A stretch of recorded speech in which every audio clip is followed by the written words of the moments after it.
Hello students, मैं अंजलि पयाल स्वागत करती हूँ आपका आईसीटी वर्चुअल क्लासरूम देहरादून से। कैसे हैं आप सब लोग? उम्मीद करती हूँ आप सब लोग अच्छे होंगे और अपनी लाइफ में बहुत बेहतर कुछ कर रहे होंगे। आज हम बात कर रहे हैं क्लास 10th के साइंस की, और जैसा कि आप लोग जानते हैं प्रीवियस ईयर्स के क्वेश्चन पेपर सॉल्व हम यहाँ पर कर रहे हैं, जिसमें कि 2024 का प्रश्न पत्र हम लेकर चल रहे थे। और साइंस में केमिस्ट्री के चैप्टर से जो जो क्वेश्चन बन रहे हैं उन पर हम लोग बात कर रहे थे यहाँ पर, ठीक है ना। तो ये पूरा जो क्वेश्चन पेपर है आपका 80 मार्क्स का था, 3 आवर आपके पास टाइम था।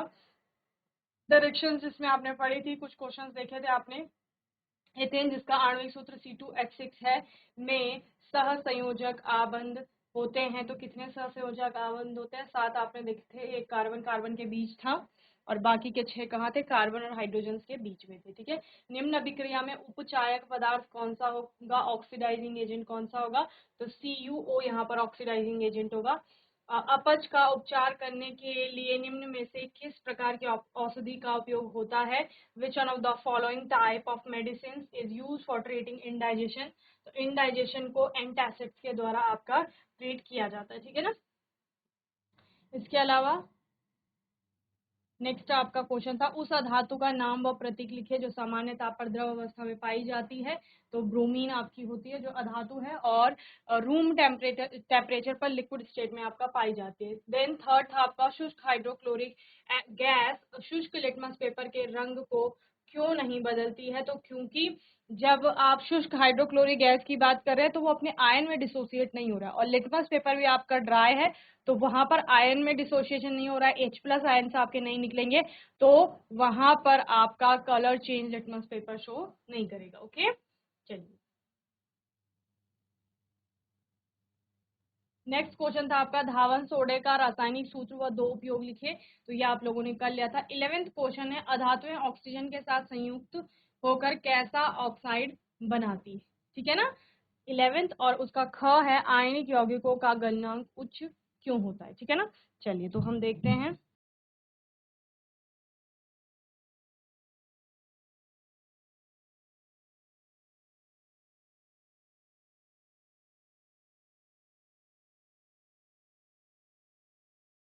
तो जो आपके अधातु के ऑक्साइड होते हैं वो या तो एसिडिक नेचर के होते हैं या फिर आपका न्यूट्रल होते हैं, ठीक है ना। दोनों के केस हम समझेंगे। चलिए नोट करिए क्या कहा मैंने। दो अधातुएं देख लीजिए, एक आपका कार्बन है, एक हाइड्रोजन है। जब कार्बन के साथ ऑक्सीजन जुड़ता है, जब कार्बन के साथ आपका ऑक्सीजन जुड़ता है, कार्बन आपकी क्या है? अधातु है, तो कार्बन डाइऑक्साइड बनता है जिसका नेचर कैसा है? एसिडिक है, यानी अम्लीय, ठीक है। और वहीं पर जब हाइड्रोजन के साथ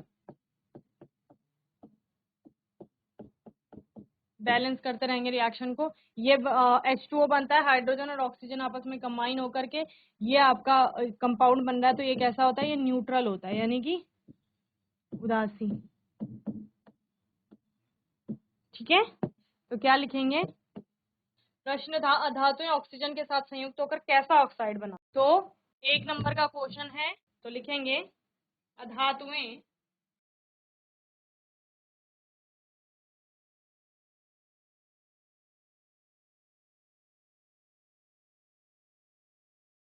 ऑक्सीजन के साथ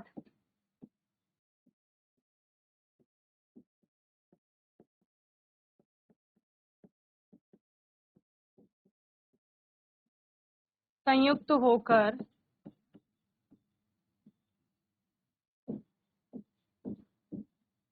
अम्लीय अथवा उदासीन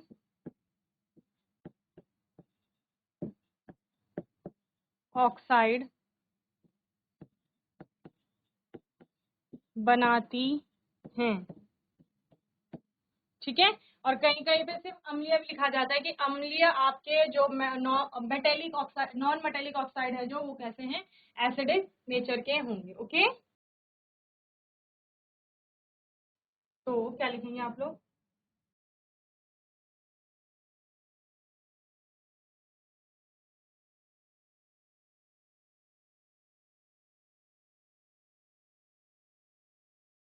the reaction of non-metals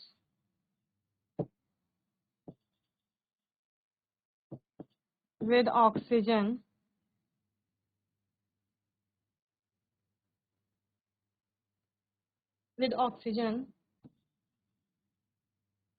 result in the formation of acidic or neutral oxide. ठीक है,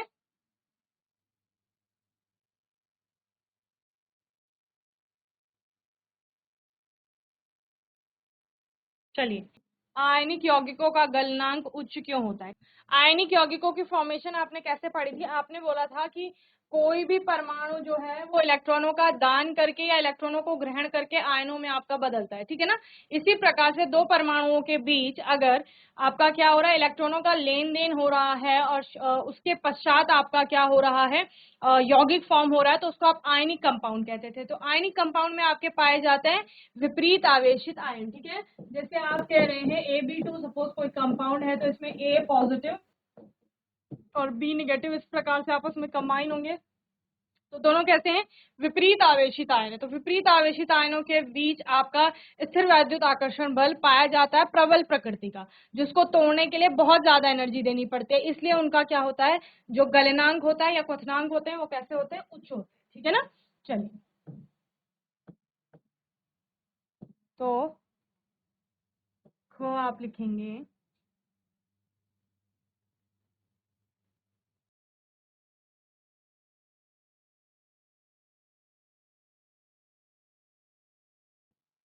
आयनिक यौगिक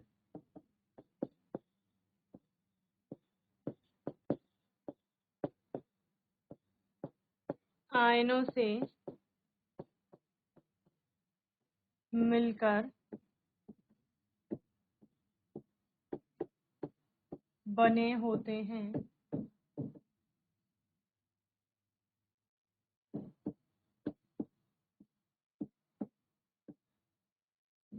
विपरीत आयनों जो कि क्या है, पॉजिटिव और नेगेटिव, ठीक है ना, के मध्य प्रबल स्थिर वैद्युत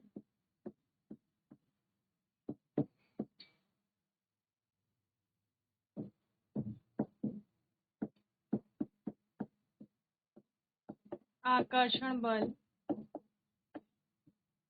पाए जाते हैं,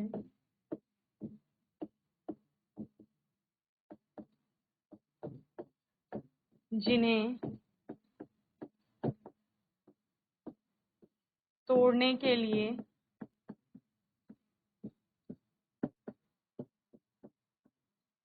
बहुत अधिक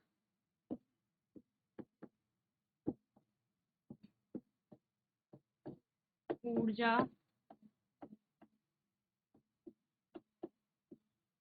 देनी पड़ती है। अतः या इसलिए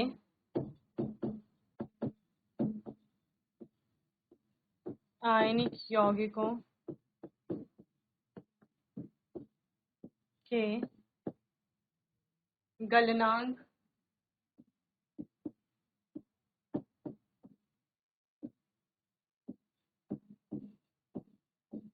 उच्च होते हैं, ठीक है।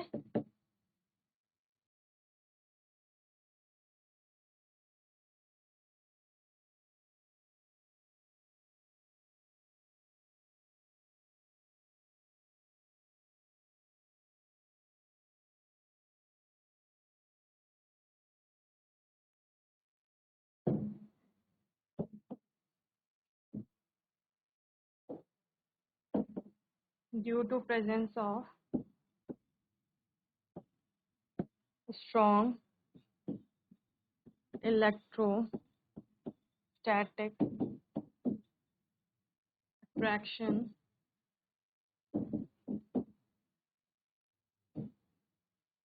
force between oppositely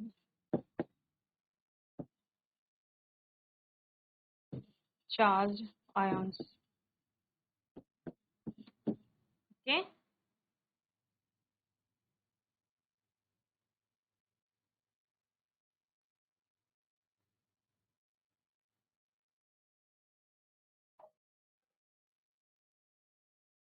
चलिए नेक्स्ट क्वेश्चन हम लोग देखते हैं। नेक्स्ट क्वेश्चन क्या है आपके पास?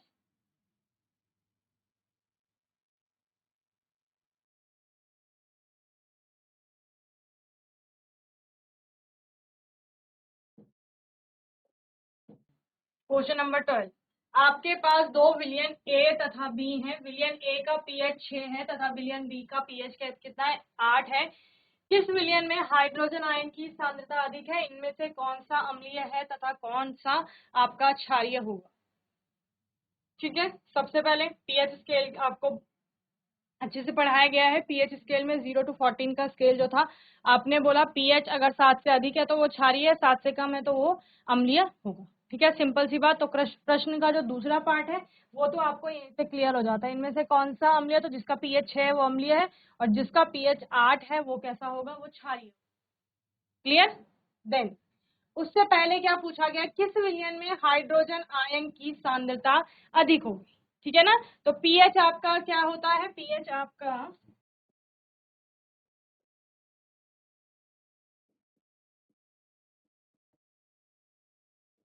ए जिसका पीएच कितना है?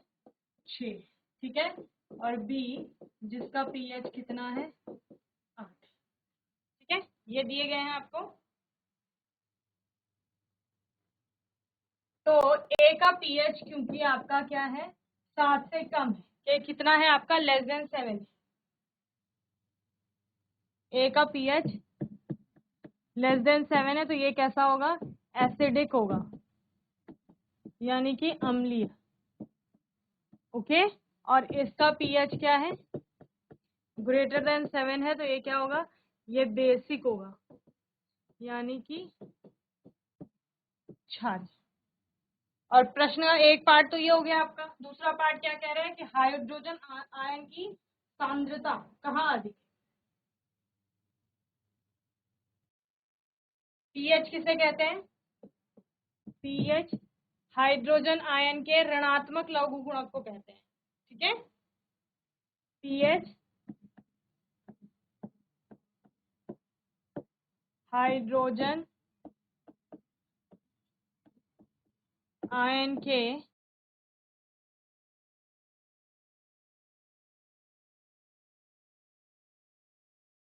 ऋणात्मक लघु गुणक को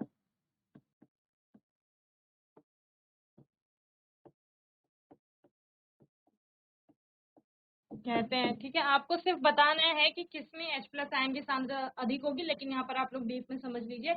इसके बाद ए का आपका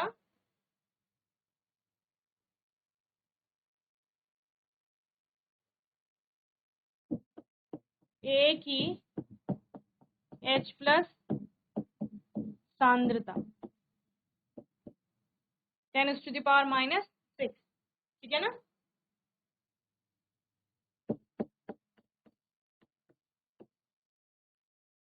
और बी की H प्लस सांद्रता क्या हो जाएगी? 1 × 10⁻⁻8 है, ये सांद्रता हो गई। ठीक है, अब देखिए ये माइनस में पावर है, वैसे तो इसकी पावर 8 है, इसकी पावर 6 है आपका, लेकिन माइनस में पावर, माइनस में किसी भी चीज की वैल्यू जो अगर कम लिखी गई, अगर कम संख्या लिखी गई है तो उसका मान अधिक होता है। यानी -6 जो बड़ा है वो बड़ा होगा -8 से, यानी कि ए वाले का जो सांद्रता है वो अधिक है। तो प्रश्न में क्या पूछा गया था? हाइड्रोजन आयन की सांद्रता किसकी अधिक होगी? ठीक है,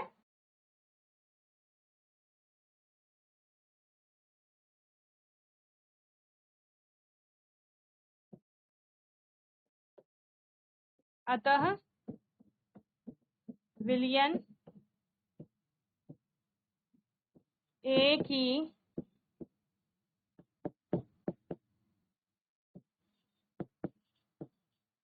H+ आयन सांद्रता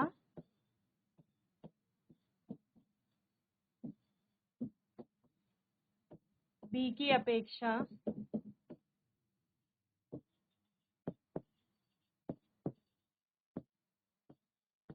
अधिक होगी। क्लियर? चलिए नोट करिए।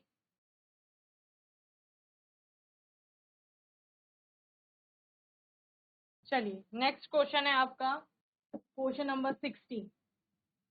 इलेक्ट्रॉनों के स्थानांतरण द्वारा निम्न यौगिकों का निर्माण दर्शाइए। ठीक है ना, यौगिक कैसे बना है वो आपको बताना है, लेकिन किससे? इलेक्ट्रॉनों के स्थानांतरण द्वारा। एक आपके पास है Na2O और दूसरा है आपके पास MgCl2। ओके 16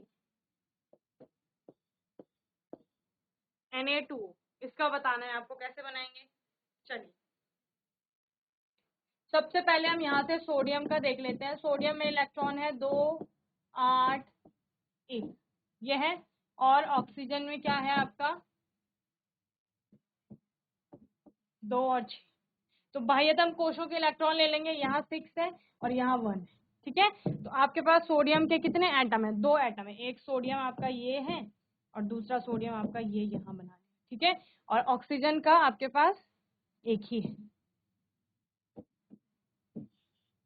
ठीक है, चलिए अब ऑक्सीजन सोडियम के कितने हैं बाह्यतम कोश में? एक इलेक्ट्रॉन। उसको हम इस तरह से डॉट से दिखा देते हैं। ठीक है, बाह्यतम कोश की बात कर रहे हैं, तो एक इलेक्ट्रॉन है तो दो, एक सोडियम पे एक इलेक्ट्रॉन है, दूसरे पे भी एक इलेक्ट्रॉन होगा। ऑक्सीजन पे कितने हैं? 6 हैं।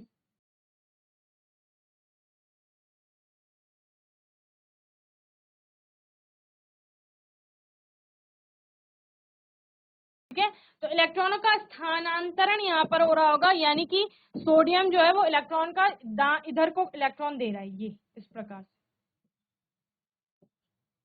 ठीक है, तो इस प्रकार से आपका क्या बन रहा है? Na2O बन रहा हो। ठीक है, तो क्या बनेगा अब आपका?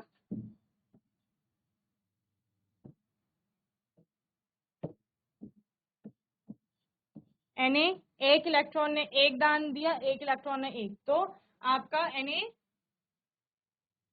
पॉजिटिव और कितने Na हैं? 2 हैं आपका। ठीक है, और ऑक्सीजन की बात करेंगे यहाँ पर, तो ऑक्सीजन पर आपके कितने? 1 2 3 4 5 6 6 इलेक्ट्रॉन पहले से थे और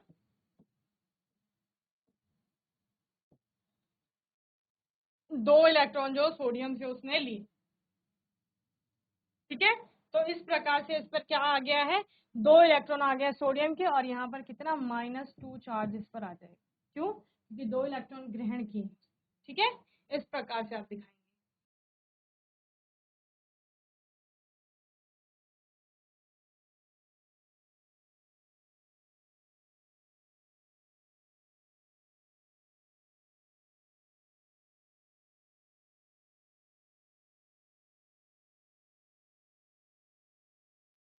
चलिए नेक्स्ट बनाइए। नेक्स्ट क्या है आपके पास? MgCl2।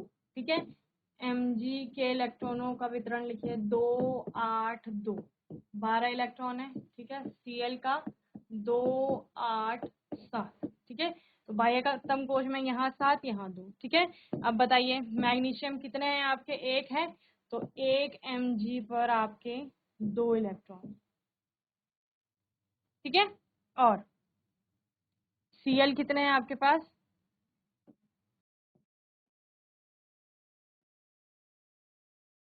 एक Mg पर आपके 2 इलेक्ट्रॉन। ठीक है, अब Cl कितने हैं आपके पास? एक 2 Cl। ठीक है, तो Cl के पास कितने इलेक्ट्रॉन? 1 2 3 4 5 6 7। ओके, 1 2 3 4 5 6 7। ओके, अब क्या होगा? अब ये जो मैग्नीशियम है ये इलेक्ट्रॉन दे रहा है इसको, और ये वाला इलेक्ट्रॉन इसको। ठीक है, अब क्या होगा?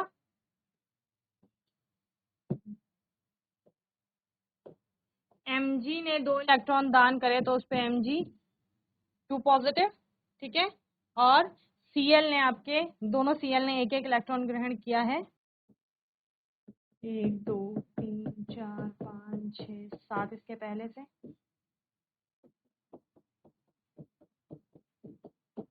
7 इसके पहले से, ठीक है। और एक एक जो इन्होंने कहाँ से लिए, तो इस पर आपका Cl नेगेटिव, इस पर भी आपका Cl नेगेटिव, ठीक है।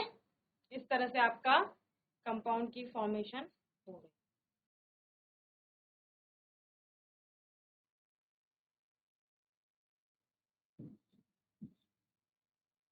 तो ये पूरा एक कंपाउंड है। अगर आप इसको ऐसे दिखाएंगे ना, तो किस तरह से आपका इलेक्ट्रॉनों का दान किया गया है मैग्नीशियम के द्वारा और उन्हीं इलेक्ट्रॉनों को ग्रहण किया गया है क्लोरीन के द्वारा। ओके,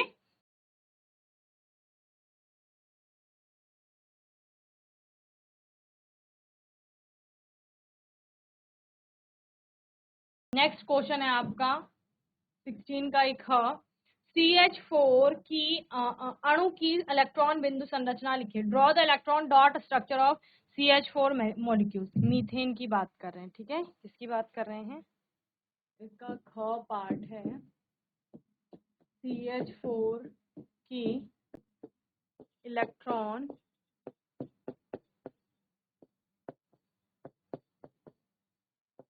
बिंदु संरचना, ठीक है। तो CH4 किस प्रकार से, एक कार्बन है, उस कार्बन से आपका चार हाइड्रोजन जुड़े हुए हैं।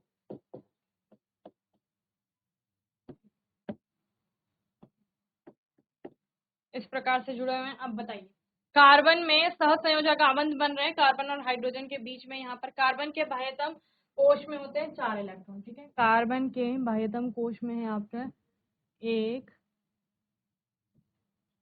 2 3 4 इलेक्ट्रॉन, ठीक है। और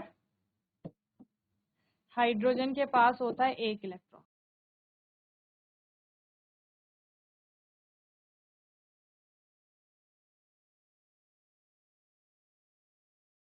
ठीक है। ये वाला इलेक्ट्रॉन इस हाइड्रोजन का है, ये वाला इस हाइड्रोजन का, ये वाला इस हाइड्रोजन का। ये जो रेड डॉट्स दिख रहे हैं, ये चारों कार्बन के आपके इलेक्ट्रॉन हैं। ओके, अब बना लीजिए। अब कैसे बंद बन रहा है, इन दोनों साझेदारी करेंगे ना, तो शेयर करेंगे इलेक्ट्रॉन को।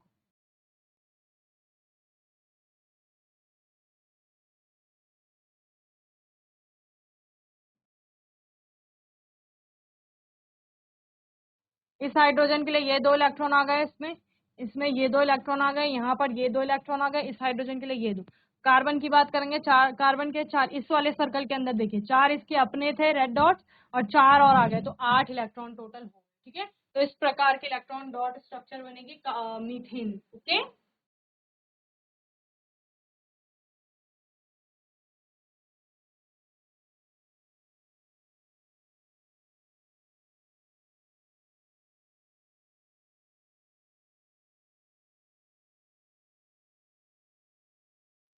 चलिए होमवर्क लिखिए। C2H6 का आप लोग बनाएंगे। कैसा होता है C2H6?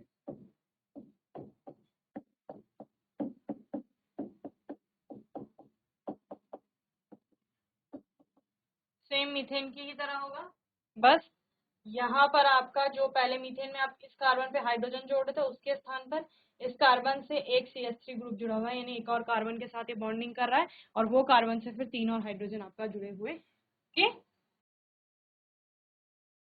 नेक्स्ट क्वेश्चन देखते हैं हम लोग। क्वेश्चन नंबर 17 का है, निम्नलिखित कार्बनिक यौगिकों का IUPAC नाम लिखिए, ठीक है ना। तो CH3 CH2 COOH है आपका। COOH आपका कार्बोक्सिलिक समूह है। यहीं से आप नंबरिंग करते हैं, 1 2 3 3 है, तो आपका क्या हो जाएगा, प्रोपेन 1 ओइक एसिड, ठीक है, या प्रोपेनोइक एसिड 1 आप इसको लिख। और ये क्या है, यहाँ पर 1 2 3 आपके हैं, तो प्रोपेनॉन या प्रोप 1 ओन, ठीक है। प्रोपे नोन।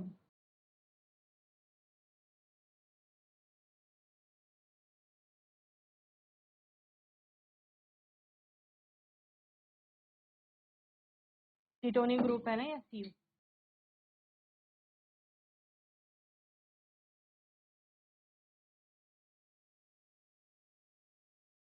चलिए नेक्स्ट क्वेश्चन है आपका यहाँ पर इसका जिंक को आयन सेकंड सल्फेट के विलयन में डालने पर होने वाली रासायनिक अभिक्रिया लिखी। ठीक है, तो यहाँ पर जिंक जो है आपका वो FeSO4 से रिएक्ट करता है और आपका क्या बनता है, ZnSO4 बनता है और Fe आपकी अलग हो जाती है। ठीक है, इस प्रकार की अभिक्रिया होगी। इसके और में देखो, इस क्वेश्चन में दो पार्ट थे, या तो आप इन दोनों को अटेम्प्ट करिए और अथवा क्या करेंगे, इन दोनों को अटेम्प्ट करिए। ऐसा नहीं करेंगे कि एक यहाँ से कर लो एक यहाँ से, नहीं, या तो इन दोनों को ही अटेम्प्ट कीजिए, अगर इन दोनों को नहीं कर रहे हैं तो फिर इन दोनों को एक साथ अटेम्प्ट कीजिए। ठीक है, तो इसमें क है आपका आश्रित जल विद्युत का चालक क्यों नहीं होता, और जबकि वर्षा का जल जो है वो होता है। Why does distil water not conduct electricity whereas rain water does. और ख है इसका इथेनॉल से इथेनॉइक अम्ल में परिवर्तन को ऑक्सीकरण अभिक्रिया क्यों कहते हैं। ठीक है ना, तो यहाँ पर होता क्या है, बेसिकली पहले वाले क्वेश्चन की बात करें तो जब आप डिस्टिल वाटर की बात करते हैं तो उसको प्योर फॉर्म ऑफ वाटर भी आप कहते हैं, जिसमें कि जो वाटर है आपका वो आयंस में नहीं टूट रहा है। ठीक है, आयन नहीं है उसमें, आयन नहीं होंगे तो जब आयन नहीं है तो विद्युत का चालन नहीं होगा। जबकि जो वर्षा का जल है उसमें बहुत सारी चीजें हैं। ठीक है, कई प्रकार के एसिड भी हैं और भी प्रकार के आयन्स हैं आपके, तो उनके कारण वहां पर क्या होगा, विद्युत का चालन होगा, तो वो इलेक्ट्रिसिटी को कंडक्ट करेगा। ओके, ख जो आपका एथेनॉल से एथेनॉइक अम्ल में परिवर्तन क्यों को ऑक्सीकरण अभिक्रिया क्यों कहते हैं, तो एथेनॉल से एथेनॉइक अम्ल जब बनता है तो वहां पर आपका हाइड्रोजन हटती है और ऑक्सीजन जुड़ रही होती है। तो क्योंकि हाइड्रोजन का हटना और ऑक्सीजन का जुड़ना ऑक्सीकरण अभिक्रिया कहलाता है, तो इसलिए एथेनॉल से एथेनॉइक अम्ल का जो बनना है उसको ऑक्सीकरण अभिक्रिया भी कहते हैं। क्लियर है। चलिए, और क्या क्या क्वेश्चन है आपके इस क्वेश्चन पेपर में।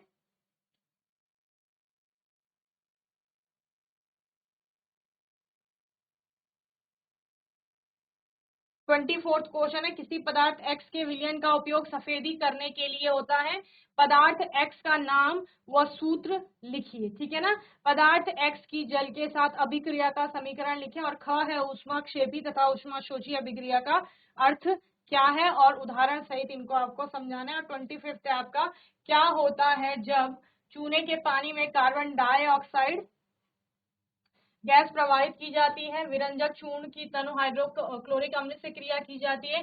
इथेनॉल की क्रिया सोडियम धातु से की जाती है। और एथेनॉइक अम्ल से इथेनॉइक अम्ल जो है वो इथेनॉल से क्रिया की जाती है। या तो इस क्वेश्चन को अटेम्प्ट कीजिए और निम्न पदों की परिभाषा दीजिए। खनिज और अयस्क के बारे में आपको बताना है। इसी का ख है, दो धातुओं के नाम बताइए जो तनु अम्ल से हाइड्रोजन विस्थापित करती हैं तथा दो धातुएं जो ऐसा नहीं कर सकती हैं। ओके,